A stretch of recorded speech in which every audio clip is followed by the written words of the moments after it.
Assalamualaikum warahmatullahi wabarakatuh. Hai teman-teman, kami dari kelompok 2 akan menjelaskan tentang patofisiologi penyakit kulit, mata, dan telinga dengan dosen pengampu, Ibu APT Mira Febrina MSc. Berikut anggota dari kelompok 2. Yang pertama Siti Rizka Aziza, Nurul Huda, Nadalwa Ayolke, Intan Ayu Deswinda, Rizka Amelia Hanum, Nurul Ulfa Istiqomah, dan saya sendiri Indri Widiantika. Yuk simak penjelasannya.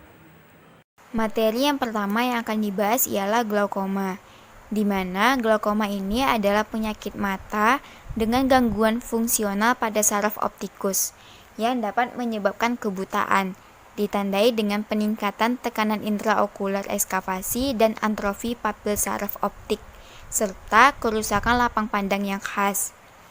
Penyebab glaukoma itu sendiri disebabkan karena aliran aqueous humor yang terhambat, sehingga tekanan intraokulernya meningkat. Adapun faktor-faktor dari glaukoma ini, yang pertama itu umur, riwayat anggota keluarga atau gen, tekanan bola mata atau kelainan lensa, dan obat-obatan. Glaukoma ini terbagi dari beberapa macam. Yang pertama yaitu glaukoma primer. Pada glaukoma primer tidak diketahui penyebabnya, didapatkan bentuk glaukoma tertutup dan glaukoma terbuka. Yang kedua itu glaukoma sekunder. Glaukoma sekunder timbul sebagai akibat penyakit lain dalam bola mata, disebabkan oleh kelainan lensa mata, kelainan uvea, trauma atau bedah, rubeosis usus, kortikosteroid, dan kongesif. Yang ketiga itu glaukoma kongenital. Glaukoma kongenital primer atau glaukoma infantil merupakan glaukoma yang bertalian dengan kelainan kongenital lainnya. Yang keempat itu glaukoma absolut, di mana ini merupakan keadaan terakhir dari suatu glaukoma, yaitu dengan kebutaan total dan bola mata yang terasa nyeri. Berikut yaitu gejala dari glaukoma. Yang pertama, nyeri pada mata dan sekitarnya, pandangan kabut, mual, muntah, dan berkeringat, mata merah, hiperemia konjungtiva, dan siliar, visus mulai menurun, terjadi edema kornea, pupil lebar lonjong, tidak ada refleks terhadap cahaya. Baiklah, penyakit selanjutnya yaitu miopia. Miopia adalah kelainan refraksi mata, di mana mata mempunyai kekuatan pembiasan berlebihan, sehingga sinar sejajar yang datang dari jarak tak terhingga difokuskan di depan retina oleh mata, dalam keadaan tanpa akomodasi. Klasifikasi miopia. Klasifikasi miopia terbagi menjadi 3, yaitu pertama berdasarkan beratnya, berdasarkan penyebabnya, dan terakhir berdasarkan perjalanan penyakit. Untuk berdasarkan beratnya, miopia terbagi menjadi 5. Yang pertama, miopia sangat ringan, yaitu kecil dari sama dengan 1 dioptri, lalu miopia ringan, kecil dari 3 dioptri, miopia sedang, 3-6 dioptri, miopia berat, 6-9 dioptri, dan miopia sangat berat, yaitu besar dari 9 dioptri. Miopia berdasarkan penyebabnya. Yang pertama, miopia aksial, miopia kurvatura, dan miopia indeks. Lalu klasifikasi yang terakhir yaitu miopia berdasarkan perjalanan penyakit. Yang pertama, miopia stasioner, miopia progresif, dan miopia maligna. Perkenalkan, nama saya Nurul Huda dengan NIM 1901062. Di sini saya akan menjelaskan tentang hipermetropi. Definisi hipermetropia atau yang juga kita kenal dengan istilah hiperopia atau rabun dekat merupakan keadaan mata yang tidak berakomodasi memfokuskan bayangan di belakang retina. Hipermetropia terjadi jika kekuatan yang tidak sesuai antara bola mata dan kekuatan pembiasan kornea dan lensa lemah, sehingga titik fokus sinar terletak di belakang retina. Etiologi hipermetropia. Penyebab utama hipermetropia adalah panjangnya bola mata yang lebih pendek.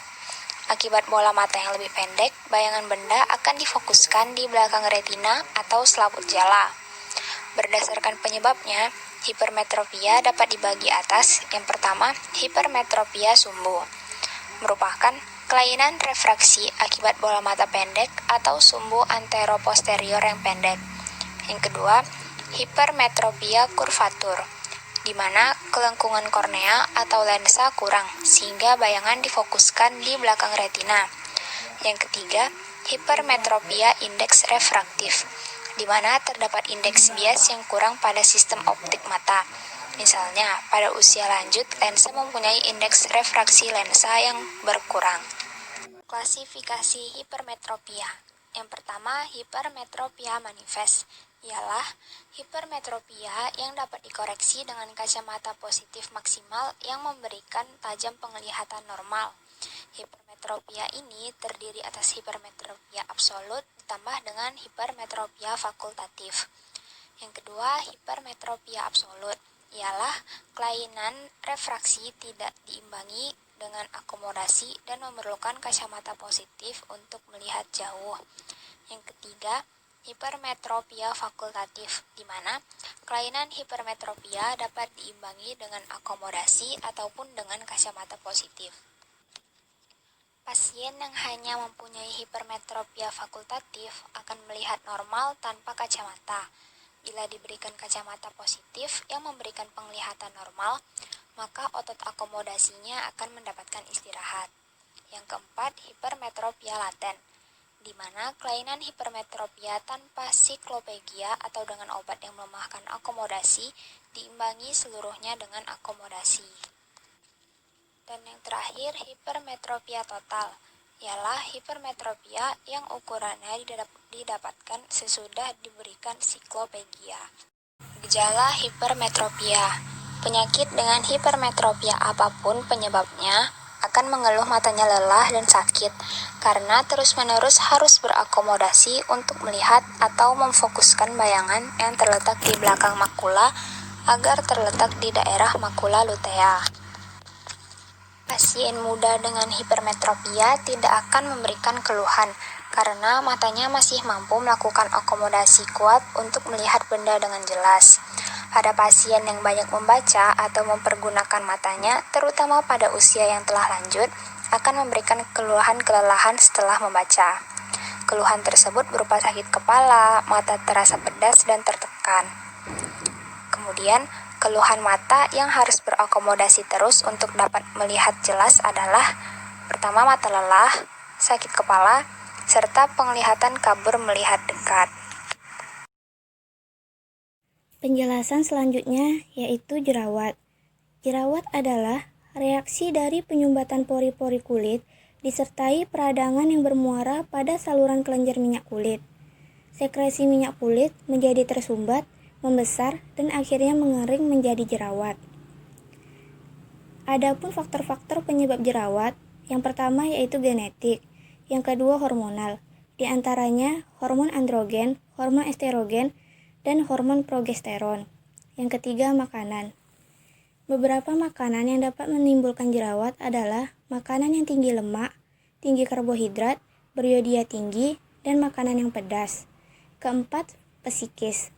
Kelima, musim atau iklim, suhu yang tinggi, kelembapan udara yang lebih besar, serta sinar ultraviolet yang lebih banyak menyebabkan jerawat lebih sering timbul pada musim panas dibandingkan dengan musim dingin.